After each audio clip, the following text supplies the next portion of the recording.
toda a nossa caminhada. Eu me converti com 5 anos de idade, numa igreja presbiteriana, e uma missionária alemã pregou o evangelho para mim, e eu me converti ali. E desde pequeno, eu me lembro que todo discipulado para batismo, tudo aquilo que os pastores nos instruíam, era para ler o Novo Testamento, porque o Novo Testamento é o mais vigente agora. Mas nós explicamos que todas as vezes que Jesus citou Escrituras, por exemplo, a palavra Escrituras, ela ocorre 66 vezes, 64 vezes em toda a Bíblia. Contudo, apenas 7 vezes é mencionado no Antigo Testamento. Por quê? Porque as Escrituras ainda não estavam compostas. Existia a lei, era parte das Escrituras, mas não era a Escritura num todo. Os Salmos era parte da Escritura, mas não era a Escritura num todo. E os profetas, que era parte da Escritura, mas não era no todo. Por isso a menção, ela se limita a 7. Contudo, o número 7, como você já sabe, é um número perfeito. Aquilo que Deus estava construindo, naquilo que você conhece como Velha Aliança, é perfeito, por isso que só aparece 7 vezes. Agora, na Nova Aliança, aparece 54 vezes. Dessas 54, Jesus falou isso muitas vezes. Para você ter uma ideia, o Evangelho de João, que fala acerca da divindade de Cristo, cita dessas 54, 12 vezes a palavra Escritura. Para aguçar mais aqui o seu entendimento e o seu desejo de aprender, eu quero dizer para você que a Bíblia de Jesus não tinha o Novo Testamento.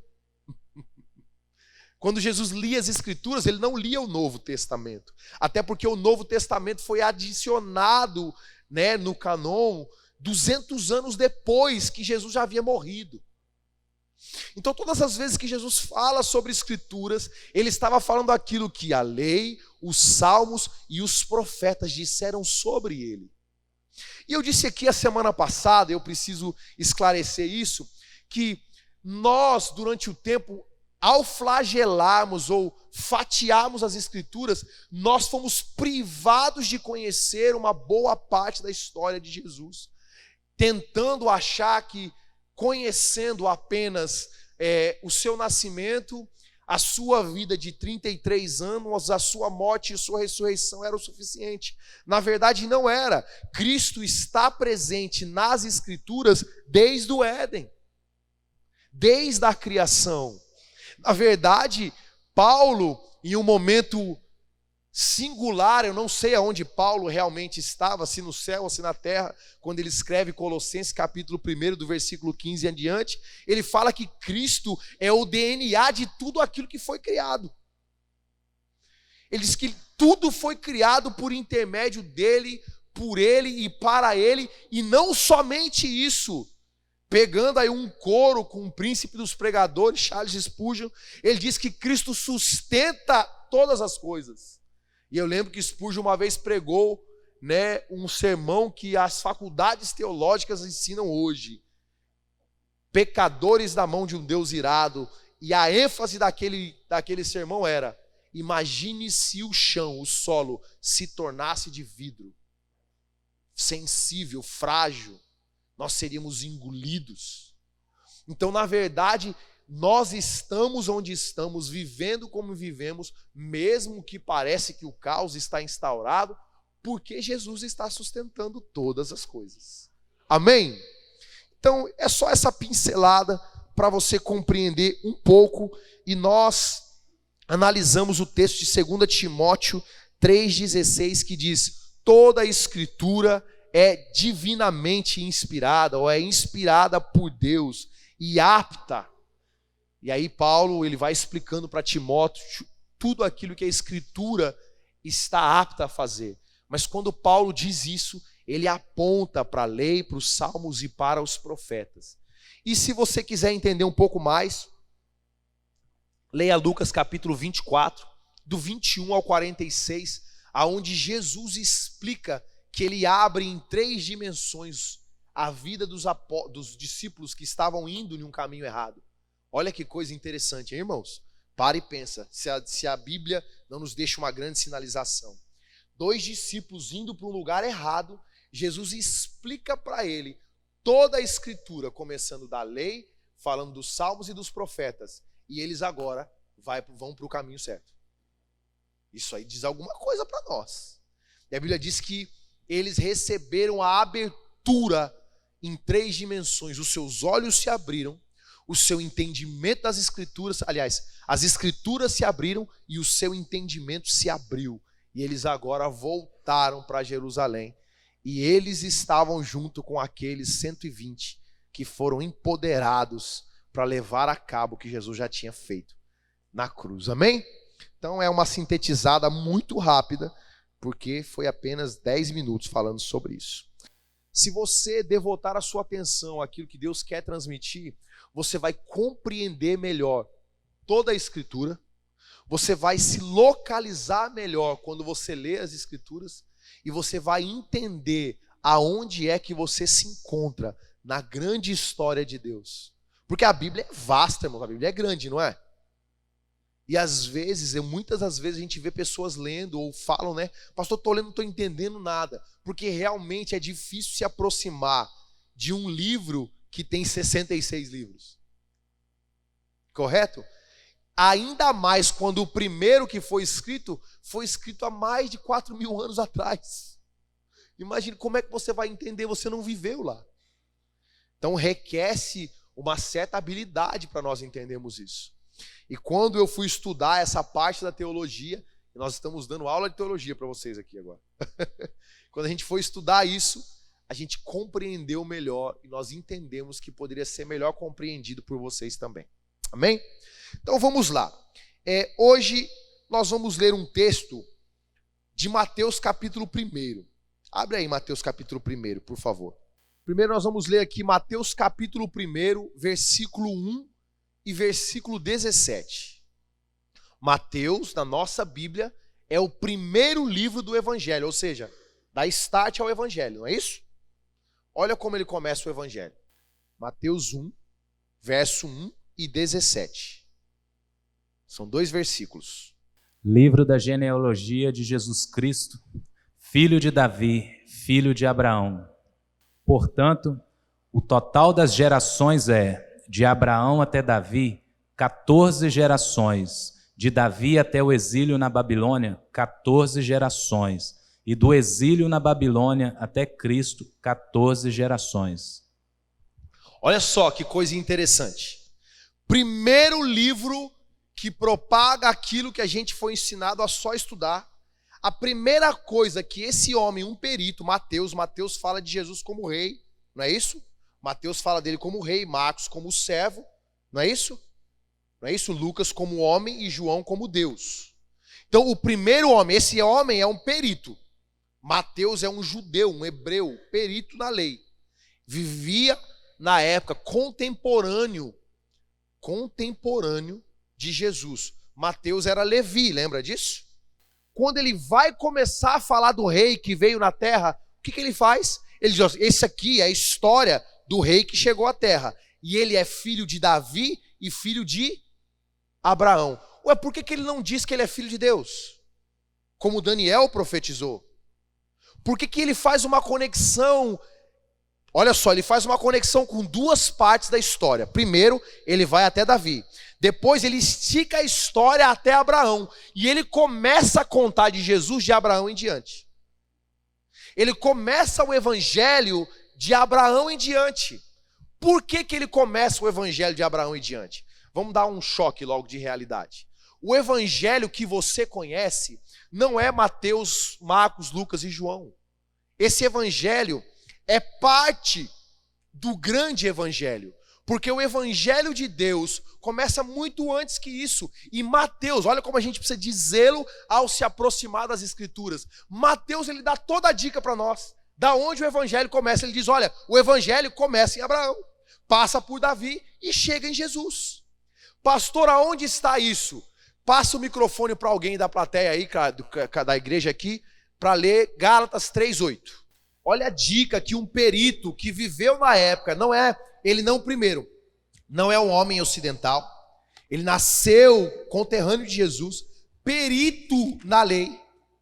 Ele começa o evangelho que nós conhecemos dando para nós toda a dica. dando para nós toda a clareza necessária para que a gente compreendesse. Ora, tendo a Escritura previsto que Deus havia de justificar pela fé os gentios, anunciou primeiro o evangelho a Abraão, dizendo: todas as nações serão benditas em ti. Aonde que começa o evangelho, irmãos? Lá em Gênesis 12. Começa o evangelho, segundo Paulo, o autor da teologia que você conhece.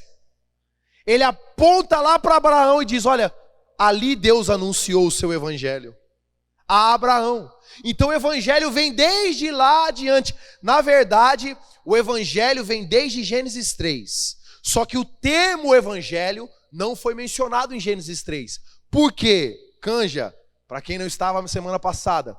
Porque evangelho é boas novas.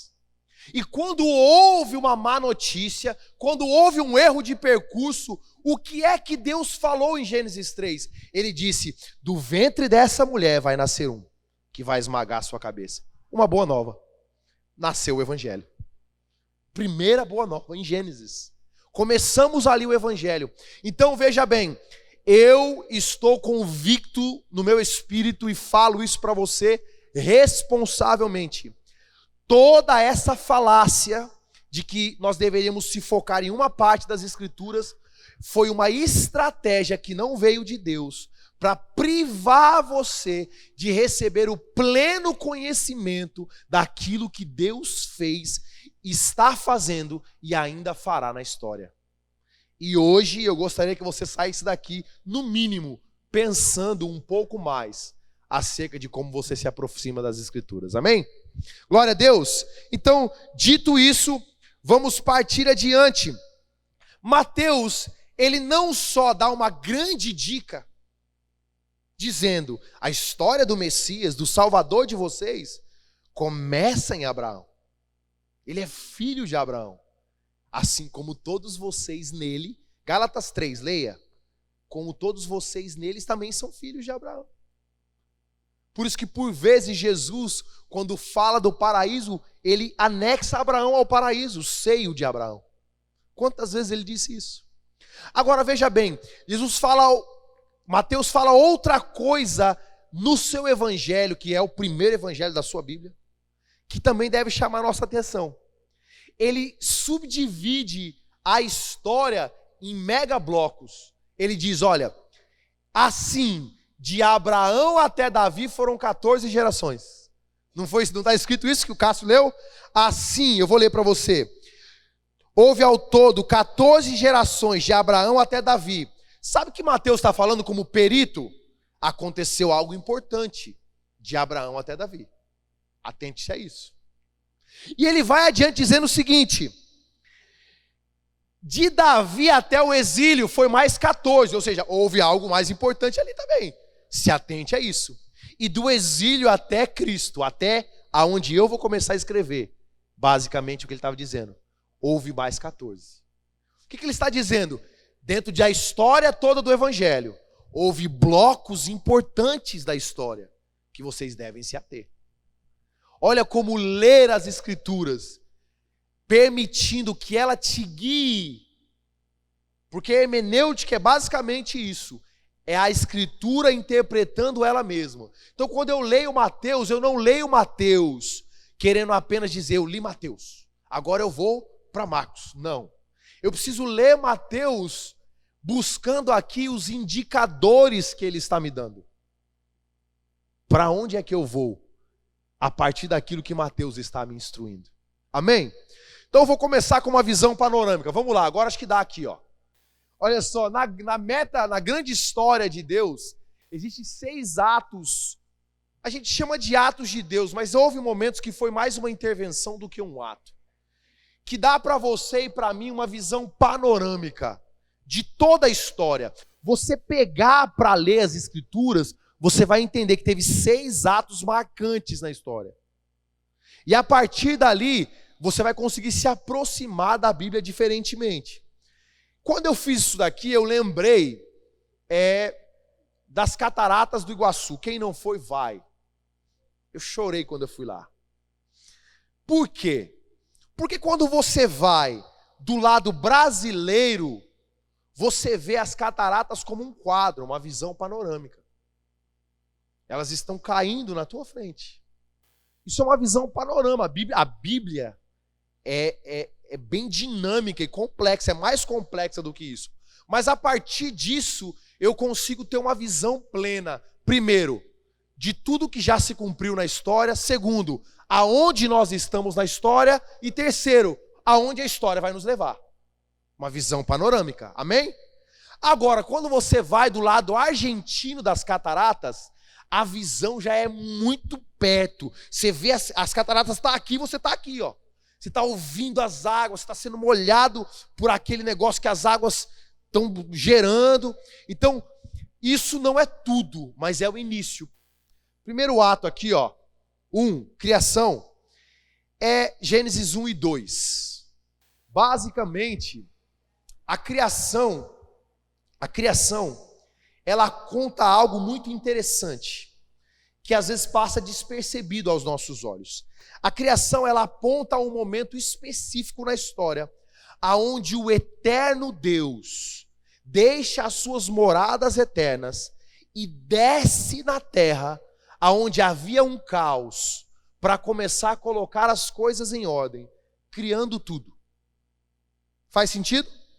Deus, ele desce das suas moradas eternas, por isso, ó, que aponta uma seta para baixo.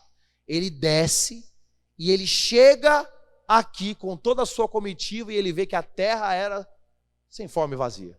Tinha um caos. E ele começa a criar todas as coisas. E tudo que Deus faz é perfeito, amém? Ou não, irmãos? Tudo que Deus faz é perfeito, não é? Perfeito. Ele fez tudo de forma mais, assim, majestosa. E quando ele finalizou aquilo, ele plantou, ou a palavra original é estabeleceu, um jardim no seio da sua criação. A palavra estabeleceu é como se ele tivesse cimentado algo que é irremovível. Tanto é que o jardim existe, está guardado pelos anjos do Senhor. Ele não pôde remover aquilo. Por que Deus guarda uma coisa? Será que ele vai reusar? Ou Deus só guarda pelo seu bel prazer? Pensa comigo, irmãos. Ele fez tudo de forma perfeita. Colocou um jardim, estabeleceu um jardim. E aquele jardim, para os nossos irmãos, como Mateus, como Lucas, como Marcos, aquele jardim simbolizava um vasto templo. Quando eles ouvem falar do Éden, o Éden, para os hebreus, os irmãos do primeiro século, os irmãos que nasceram antes de Cristo, antes do primeiro século, para eles o jardim era um vasto templo. Por quê? Porque eles ouviram pelos seus pais da fé que Deus, uma vez que ele criou o jardim, primeiro ele estabeleceu a terra, estabeleceu o jardim, e aí ele colocou a sua imagem e a sua semelhança dentro do jardim. E todos os dias ele preencheu aquele lugar com a sua glória, com a sua presença. Todos os dias. O jardim era um vasto templo. Você sabe que o hebreu ainda espera a reconstrução do templo, porque o templo é o lugar que, para o hebreu, é o lugar aonde vai acontecer a colisão entre céus e terra, como acontecia no Éden. Então eles querem reconstruir o templo, porque na mentalidade deles, eles estão esperando que os céus desçam e invadam a terra, como aconteceu com Adão. Vocês entendem isso? Compreende isso? Então aquele lugar era vasto e era cheio da presença de Deus, Alisson. Deus estava em todas as partes do jardim. E quando ele não estava na sua tríplice pessoa, 3 em 1, ele estava na forma de Adão e Eva, que tinha a sua imagem e semelhança. Pensa nisso com carinho. Quando a Bíblia diz que ele estabeleceu, aquilo foi uma extensão do seu eterno reino. celestial agora estabelecido na terra. E qual era a ordem para aquele que tem ou tinha naquele ambiente a perfeita imagem e semelhança dele? Domine ou governe sobre todas essas coisas, assim como eu governo os meus altos céus. Governe aqui. Exerça governo. Para quê? Para que você possa guardar o que eu fiz e cultivar aquilo que eu te dei. Amém, irmãos? Essa é a criação. O número 2, rapidamente, diz respeito a algo que deu ruim. Saiu errado. A queda. Mas a queda, deixa eu falar um pouquinho para você sobre a queda, porque muita gente acha que na queda aconteceu só que o homem ficou de mal de Deus e Deus de mal do homem, e foi só isso que aconteceu. Eu quero dizer para você que não foi só isso. Na queda, o homem, aquele que já era como Deus, em sua imagem e semelhança, a sua expressão, o seu tissalém, sua expressão moral e espiritual, ele rejeitou a bondade de Deus e ele se rebelou contra a autoridade soberana de Deus. Quando ele fez isso na queda, ocorreu 3 quebras de relacionamento. Por isso que Freud, 100 anos atrás, ensinou psicologia e todos nós somos psicólogos hoje. Mas eu vou te mostrar aonde é que veio a primeira crise humana. Não foi 100 anos atrás. Foi em Gênesis, há 4.000 anos atrás. Por quê? Explica, pastor. Anote, por favor. Já passei tudo aí, ó. Criação, vamos embora. Em Gênesis, aqui. Esqueci que eu tinha colocado aí, me perdoe. Em Gênesis, quando o homem pecou e se rebelou contra a autoridade de Deus e negou a bondade e a vontade do Senhor, o homem, ele teve uma falha de relacionamento por meio do pecado e do mal com o Criador. O relacionamento eterno foi rompido. Deus chega e procura aquele que deveria estar posicionado e agora não estava. E pela sua graça, a graça em Gênesis, que coisa boa, né? Ele diz, aonde você está? Como se Deus não soubesse onde Adão está, né? Como se Deus não soubesse. Deus fez todas as coisas. Ele sabia exatamente o arbusto que Adão estava escondido. Ele sabia onde Adão estava assim, escondido. Porque foi ele que criou. Mas a graça faz ele perguntar, Adão, cadê você? Gênesis 3:5, o homem rompe esse relacionamento com o eterno. Mas não foi só isso. Jesus não morreu apenas para perdoar os seus pecados, queridos, e para você voltar a se relacionar com Deus. O homem também teve um relacionamento rompido com o homem, influenciado ou maculado. É por isso que a gente briga, é por isso que existe morte, é por isso que existe divórcio, é por isso que existe agressão, é por isso que existe muita coisa.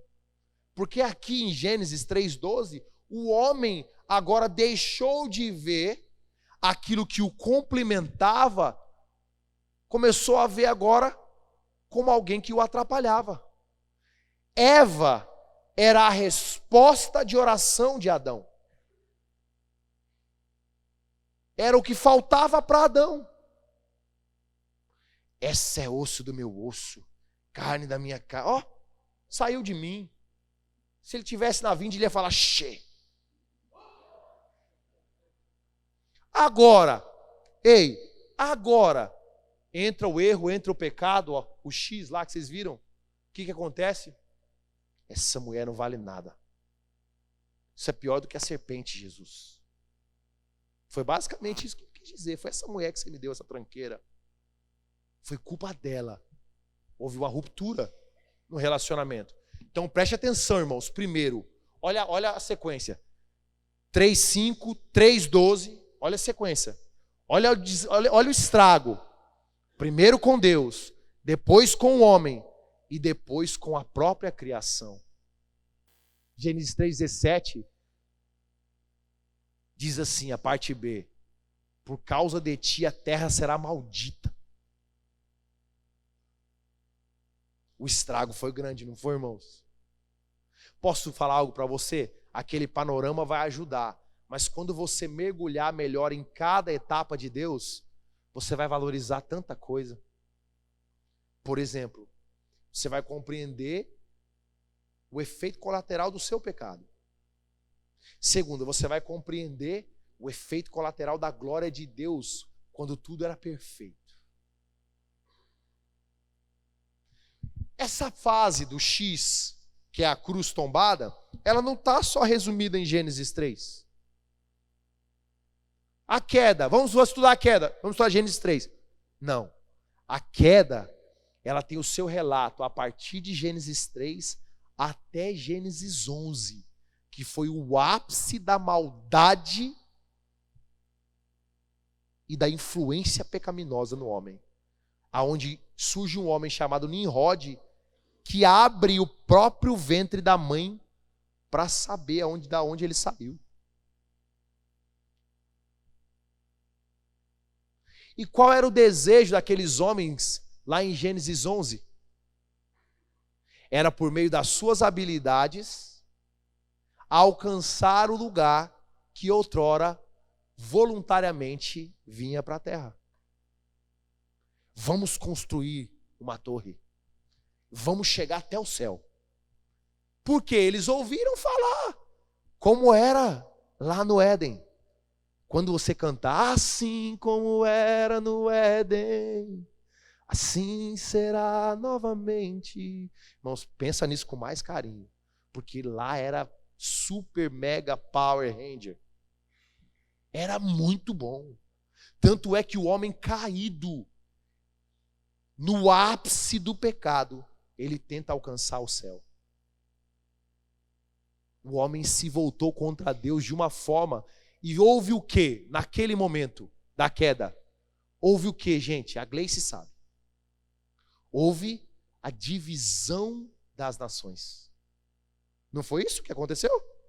Dividiu-se as línguas. Agora, Larissa vai ser enviada para a Espanha lá, para a escola, e ela vai ter que falar: Olá, chico, como estás? Dame aí galletas. Houve divisão. Todo mundo quer estudar inglês hoje por causa de Gênesis 11. Todo mundo quer enrolar a língua. Houve divisão, mas houve também o ápice do mal. Aí o que acontece depois? No meio da bagunça, isso aqui dá para chorar. Eu chorei quando eu estudei a primeira vez, 1 mês e tanto atrás, ou mais até, nem lembro quando. Eu chorei quando eu escrevi aqui na sala de oração, eu chorei hoje de tarde, e eu estava com possível eu chorar agora, quando vou falar de novo. Por quê? No meio da bagunça do ser humano, Deus tem que dividi-los. Deus sopra, Alisson, espalha as nações. Muitas amaldiçoadas, Alisson, sabia?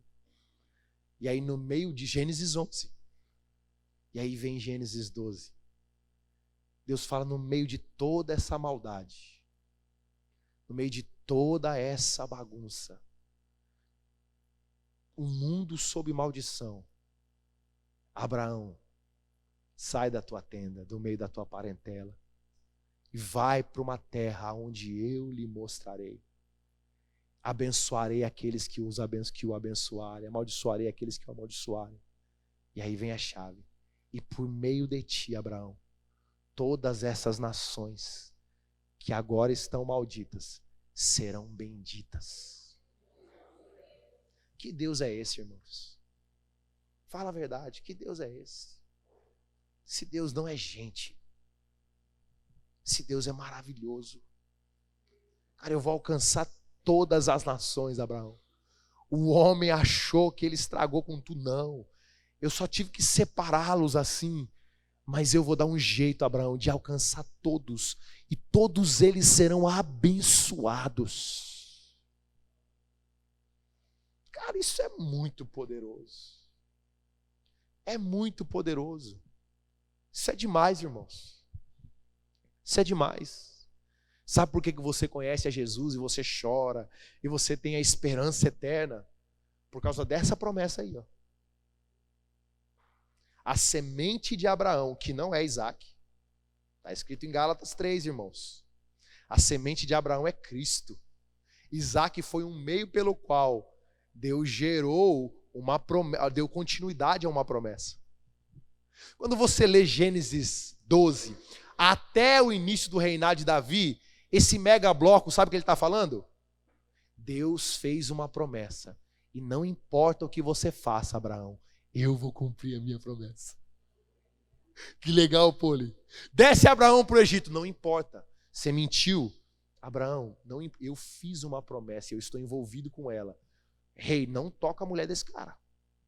Porque eu tenho uma promessa que eu fiz e eu vou levar a cabo. Volta, Sarai, de volta. Larga, vai agora para o lugar. Não desce para Abraão, não desce para o Egito. Não desce para o Egito. Lá vai Deus. Eu fico pensando, irmão, sabe o que eu fico pensando? Quando Deus, ele vê todos esses empecilhos ou esses contratempos que foram sendo vividos Arquelau. Deus, ele vai lá, Abraão, imagina, Abraão já era um velhinho, meu irmão. Naquela época não tinha nem Viagra. E Deus está falando para ele, fica tranquilo que eu vou cumprir o negócio, eu vou fazer o trem funcionar. Mas por que vocês estão dando risada? Vocês estão dando risada? Sabe por que a gente está dando risada? Porque isso é uma mente afetada pelo pecado. A mente afetada pelo pecado faz a gente olhar essas coisas maliciosamente. Mas Deus estava dizendo, independente do que acontecer, você pode ter 100 anos, você vai gerar filho. A sua esposa pode ser estéril, ela vai gerar filho. E eu fico imaginando quando Abraão chegou nas moradas eternas, Deus deve ter falado para ele, rapaz, eu não te falei que eu ia cumprir a promessa.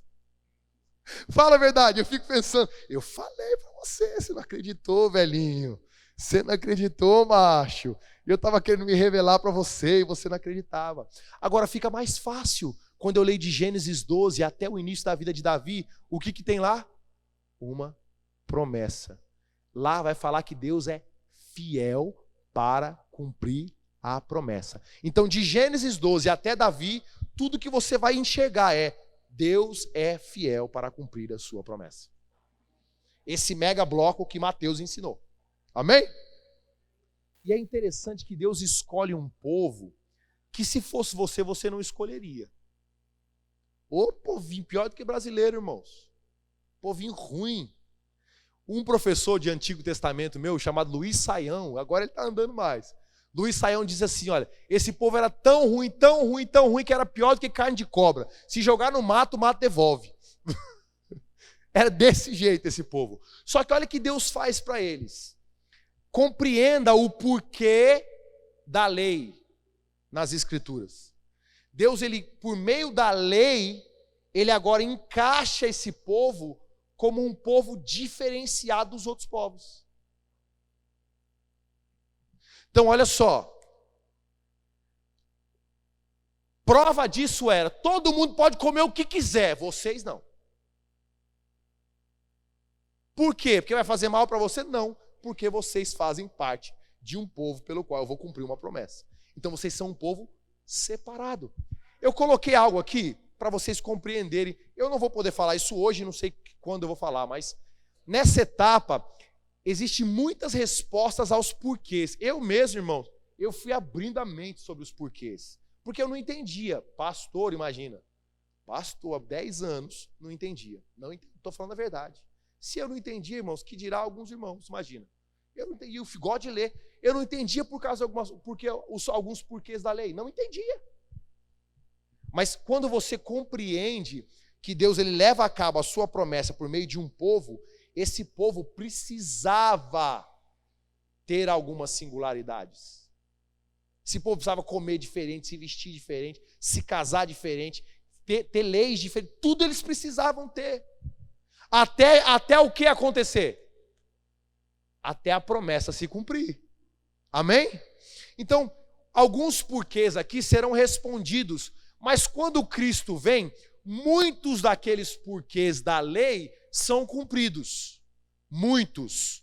Eu não sei dizer para você toda a porcentagem, mas eu sei pontuar para você, não vou pontuar agora.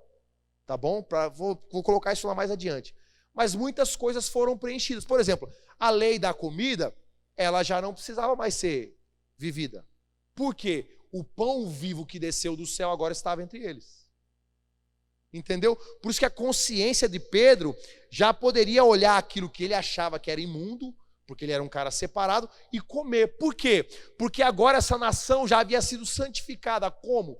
Por meio do Santo dos Santos de Israel, irmãos.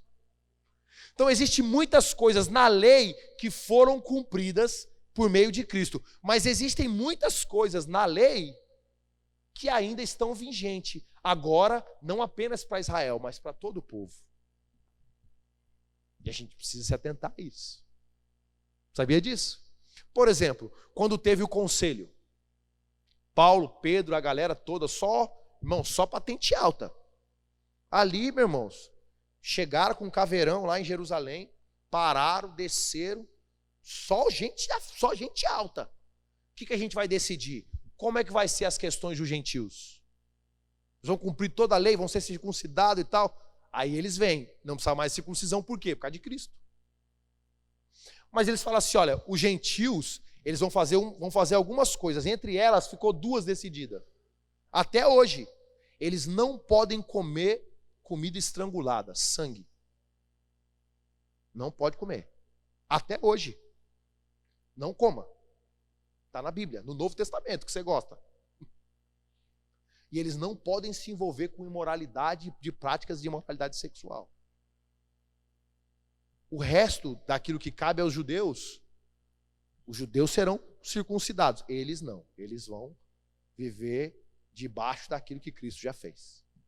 Então tem algumas coisas nas entrelinhas que depois eu vou explicar para vocês mais à frente. Amém? Lembra daquele ponto da história? Uma seta, o erro, a seta, a criação, X, o erro, né? Aí agora, uma seta assim, horizontal, promessa, e agora vem o quarto ato de Deus na história, que é a redenção por meio de Cristo Jesus. Amém? Esse é o ato talvez que nós somos mais familiarizados. Então, quais atos já se cumpriram? A criação, a queda, a promessa, ela já se cumpriu. Ok? E a redenção, ela já se cumpriu. Que é onde nós estamos agora. Encontramos aqui o epicentro de todo o drama da história bíblica e da história de Deus na terra. Em fidelidade à sua promessa, Deus envia Jesus, o Messias de Israel e o Salvador de todos os povos, línguas e raças, para cumprir qual promessa? Essa promessa aqui de Gênesis 12. Passou Gênesis 11, entrou Gênesis 12, Deus cumprindo a sua promessa. Lembra? Qual era a promessa que Deus estava cumprindo? Leia Gálatas capítulo 3. Gálatas capítulo 3 vai falar do cumprimento à risca de todas as promessas em Cristo Jesus. E a promessa está em Abraão. Então a redenção chegou. Você pode agora ser redimido de todos os seus pecados por meio da cruz em Cristo Jesus. Esse é o quarto ato de Deus na história. E é um ato abrangente. Por que, pastor, é abrangente? Porque não diz respeito apenas à sua salvação, à salvação da sua alma. Qual foi o estrago que houve lá atrás? Foi só você que ficou ruim? Foi tudo, não foi? Então, Deus, ele toca aquilo que é tocante a você, Deus, ele resolveu. Romanos 5:8 diz que ele morreu por você, quando você ainda era pecador. Agora, João 3,16 não diz respeito a você.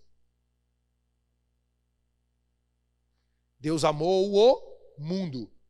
O mundo não tem a ver com você. Romanos tem, o mundo não. O mundo que ele criou, ele amou. Por isso que todo não diz respeito a você. É tudo aquilo que está na sua criação, que vier depositar novamente a fé nele, ou seja, voltar a crer nele, vai ser salvo e não vai ser condenado. Tudo vai ser restaurado. Tudo. E aonde está as nações? Aonde entram as nações que foram divididas? Em Salmo capítulo 2, verso 8. Pede-me, filho meu, né? Filho meu, pede-me, e eu vos darei as nações por herança e os confins da terra como sua propriedade. Não está falando para você, falou para Jesus. Se você me pedir, filho meu, eu vou te dar todas as nações e os confins da terra como sua propriedade. Todas as nações benditas por meio de Cristo. Agora vamos lá. Chegamos no 5º ato, e esse ato é importante. Só tem 6, então nós já estamos indo embora. O 5º ato, por que ele é importante? Porque o 1 se cumpriu, o 2 se cumpriu, o 3 se cumpriu, o 4 se cumpriu. E hoje, você, com essa cara linda que Deus te deu, com todas as suas forças, com todos os seus recursos, com toda a sua alma, com todo o seu entendimento, você se encontra no 5º ato da história. Talvez ninguém te falou isso, mas eu vou te falar isso hoje. Você está aqui no 5º ato da história. É aqui que você está enquadrado.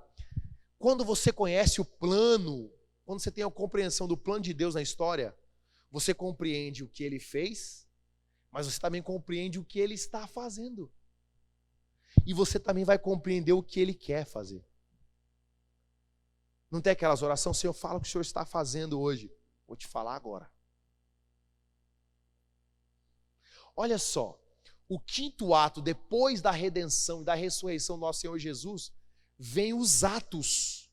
Vem o livro de Atos, um tempo de empoderamento e missão da comunidade do Messias, Cristo Jesus. Nós estamos nesse tempo. Sabe o que nós estamos fazendo hoje, Lília? Você que está olhando aí. Essa missão não é algo novo dado à igreja. Jesus morreu, agora a igreja tem uma missão nova. Não, não, não. Essa missão é a mesma missão que foi dado por promessa a Abraão.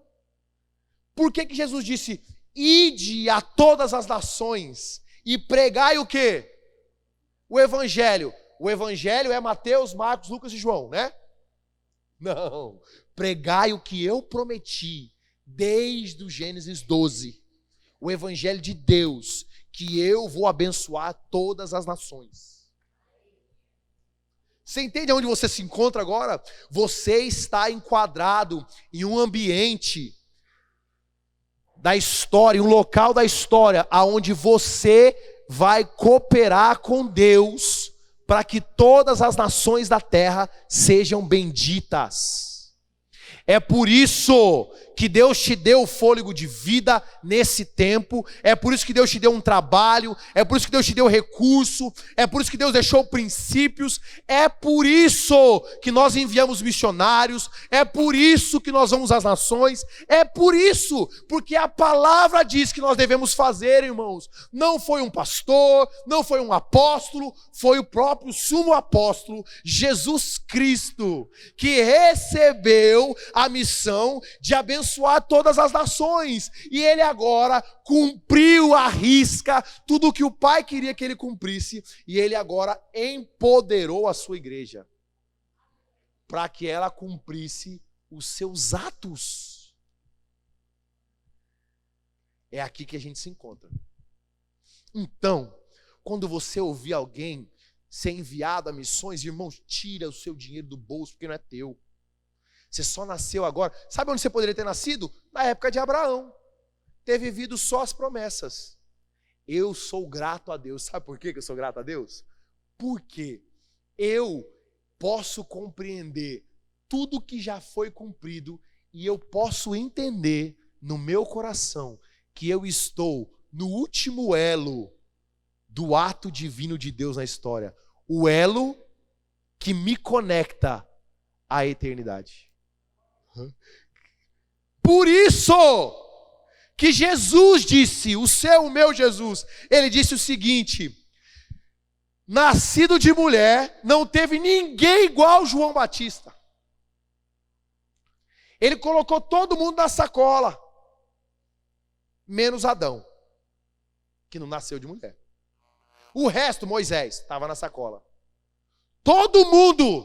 E aí Jesus disse assim: agora vocês, o menor entre vocês, que nasce dentro dessa realidade, o quinto ato, vai ser maior do que João Batista. É por isso que Paulo, ele compreendeu, Paulo era um cara fora da curva, ele compreendeu tanto isso, que quando ele finaliza Hebreus 11, ele diz assim: todos os seus irmãos que estão nessa galeria, Raabe, Abraão, todos eles que compõem essa galeria, esperam por vocês para serem aperfeiçoados. Ah, irmãos, pelo amor de Deus, não dá mais para ser crentezinho. Deus vai te dar uma bênção, um milagre, vamos. Irmãos, esquece isso. Se você está em um lugar assim, procura um novo lugar. Sai fora disso, porque você não está cumprindo o plano de Deus na história. Sai do Egito, que é o mundo, Deus te salva. Mas da Babilônia, ele diz: sai dela, filho meu. Sai, vaza. Porque Deus está fazendo algo, e é sério. É sério isso que Deus está fazendo. Isso não é brinquedo. Isso não é de mentirinha. Você compreende? É algo sério. É algo que custou sangue, Patrícia. Entende? E esse sangue, ele veio remir todos os pecados e abençoar todas as nações. É por isso que Paulo, quando ele se converteu e ele compreendeu que a promessa de Abraão havia se cumprido em Cristo, sabe o que ele fez? Me dá um cavalo, um jumento, alguma coisa, mas eu preciso ir às nações, anunciar que Jesus, o rei, ele veio. Você entende isso? Paulo se deparou com a personificação daquilo que ele lia nas Escrituras. Daquilo que ele lia em Ezequiel, os seres viventes, o trono de Deus, agora abandonado por Deus por causa da iniquidade de Israel. Ezequiel é um profeta pós-exílio. Paulo via que o povo estava escravizado, mesmo não estando na Babilônia. Isso tem que falar alguma coisa conosco. Paulo olhou para Jerusalém, viu aquela opressão no povo de Deus, os romanos oprimindo o povo de Deus na sua própria nação. E ele zeloso, ele disse: eu vou defender esse Deus a todo custo. Quem é esse Jesus que veio tentar roubar o lugar do único Deus? Paulo orava como Daniel. Daniel orava 3 vezes ao dia o Shema. Shema Israel, Adonai Elohim, Adonai Errad, Shema. Irmãos, é assim, ó. Era um negócio assim, empenhando energia, força. Não é essas oraçõezinhas que a gente faz hoje, não. Era um negócio assim. Agora você imagina Paulo, Klaus, na estrada de Damasco, com uma carta na mão: vou defender o único Deus de Israel. E ele andava, Damasco de Jerusalém tinha 100 milhas. E deu horário dele orar. Paulo tinha as Escrituras decoradas na mente. Sabe o que é isso? Zelo. Gamaliel, seu mestre, era: se o vento vai para lá, tudo bem, se vai para cá, tudo bem. Porque Gamaliel, quando chega no Sinédrio, deixa esses homens. Se for de Deus, vai subsistir. Se não for, vai acabar. Paulo aprendeu a teologia com ele, mas tinha um senso zeloso como o pai. O pai dele, de Tarso. Ele sai agora, depois de ter segurado as roupas daqueles que apedrejaram Estevão, Jojo. E ele agora vai no caminho, orando como um bom israelita, prudente na lei. Shema, escute, ó Israel, o Senhor, o nosso Deus, o Senhor é um. E ele estava indo atrás de um povo que diz que havia chegado um novo rei. Imagina que coisa é essa, irmãos? Como assim para alguém zeloso? E ele está lá: Shema Israel, Adonai Elohim, Adonai Errad, Shema. Imagina, igual esses caras mesmo: Shema Israel, Adonai Elohim, Adonai Errad. E a Bíblia na mente, de repente, no meio da estrada, ele ouve uma voz.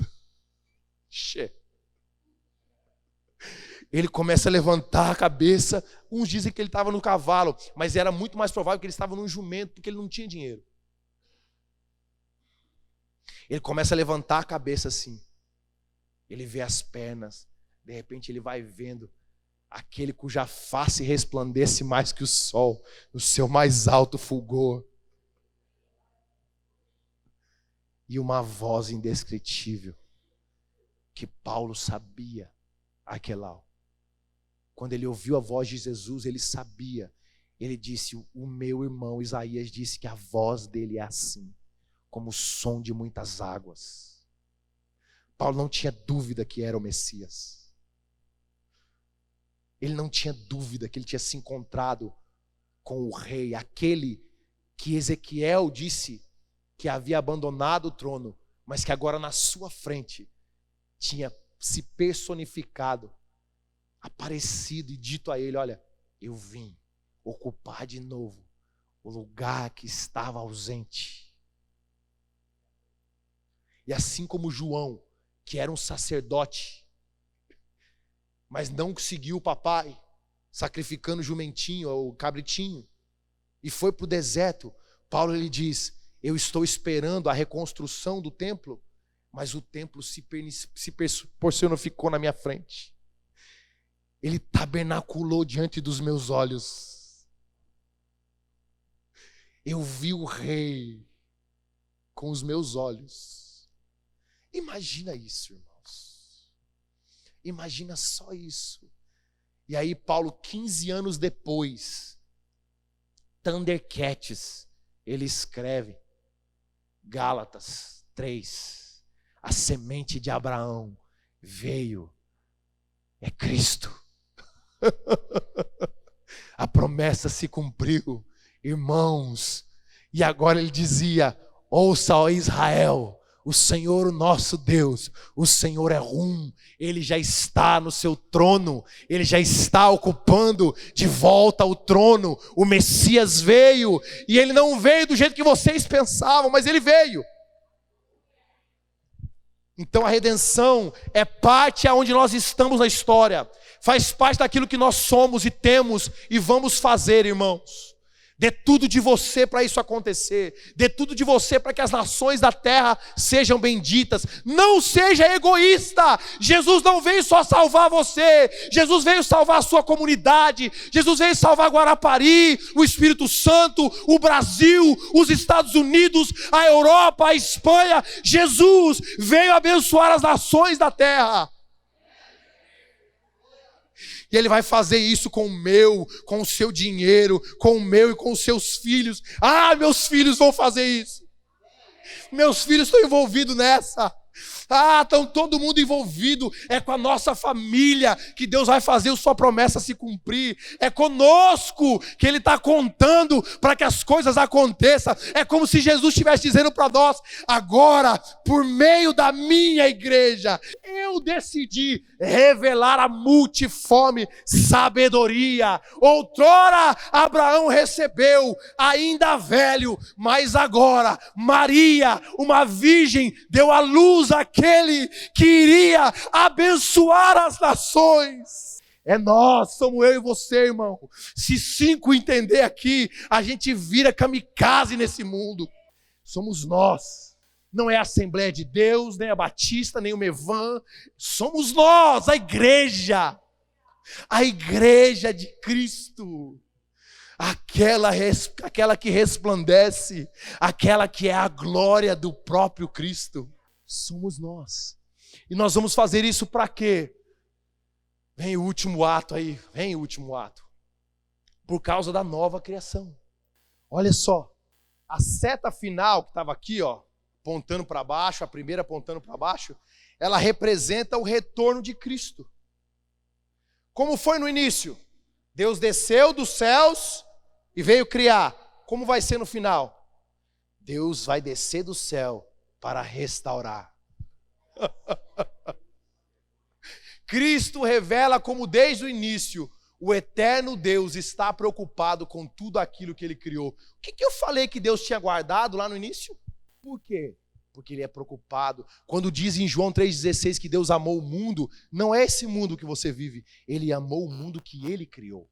Agora olha só isso. Gênesis 1 e 2, os 2 primeiros capítulos, estamos terminando. Os primeiros capítulos contam a história do princípio de todas as coisas. A criação de Deus. Amém?